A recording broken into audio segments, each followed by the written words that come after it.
7ویں حدیث جامعہ ترمذی اور سنن نسائی کے اندر موجود ہے کہ ابو حیہ تابعی رحمۃ اللہ علیہ کہتے ہیں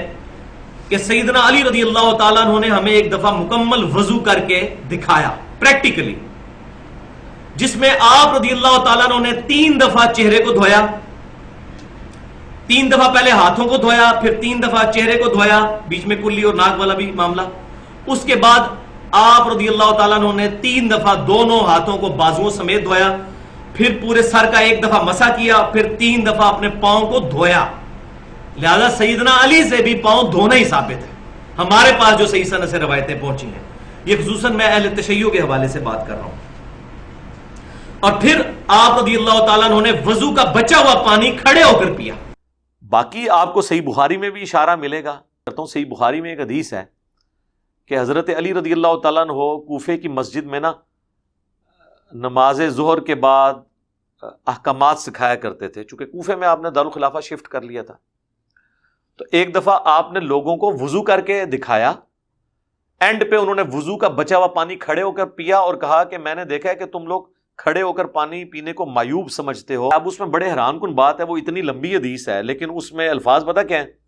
راوی کہتا ہے کہ حضرت علی نے وضو کیا،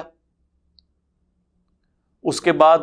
یعنی وضو میں انہوں نے پھر ڈیٹیل دیکھیں کیا بیان کرتا ہے، چہرہ دھویا، دونوں ہاتھ کونیوں سمیت دھوئے،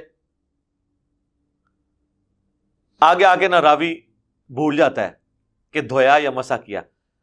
آگے راوی کہتا ہے، وہ جو نچلا راوی ہے، اوپر والے نے تو شاید پوری حدیث اس کو بیان کی ہو، نچلا راوی کہتا ہے اس کے بعد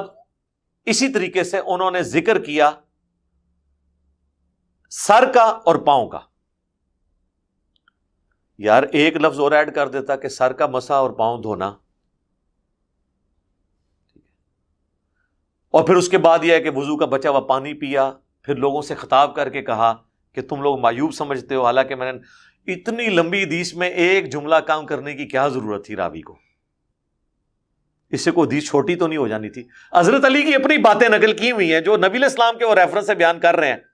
اور وہ اینڈ پہ کہہ رہے ہیں کہ میں نے رسول اللہ کو اس طرح وضو کرتے ہوئے دیکھا ہے۔